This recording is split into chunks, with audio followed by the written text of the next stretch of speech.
On this glorious day, we're looking at number 7 in the series on Israel's prophetic journey.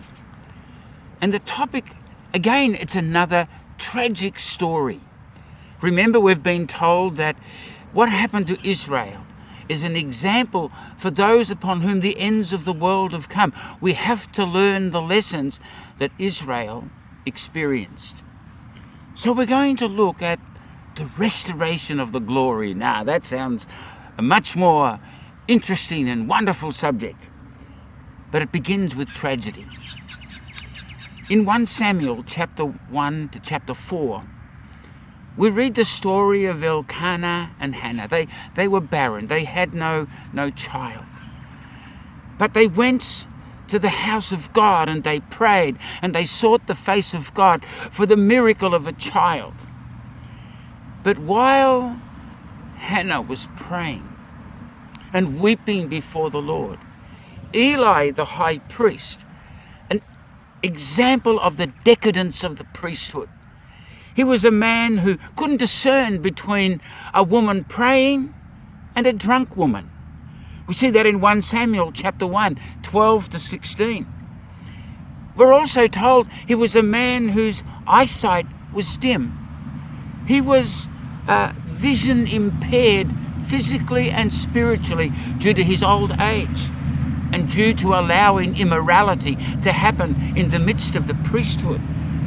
In 1 Samuel 3, 1 to 18, we see that tragic story. His 2 sons, Hophni and Phinehas, were corrupt and immoral. 1 Samuel 2, 12 to 25 tells us the story of these men who were such an offense in the house of God. And eventually the glory of God in the Ark of the Covenant, because of the disobedience of these sons of Eli, priests of the Lord, that eventually it fell into the hands of the Philistines and brought great tragedy also upon the Philistine nation. Later, King Saul became the king of Israel, but he had no passion for the glory. In 1 Samuel 4:22, we've read, the glory has departed from Israel, for the ark of God has been captured. It was in the hands of the Philistines, and then they sent it back. But Saul had no interest in it. But King David, he desired the glory. And in 1 Chronicles 13 and verse 3, he said, let us bring the ark of our God back to us. For we have not inquired at it since the days of Saul. For 40 years they did not seek the glory. This was the hardness of heart that was in ancient Israel. But King David, he wanted the glory.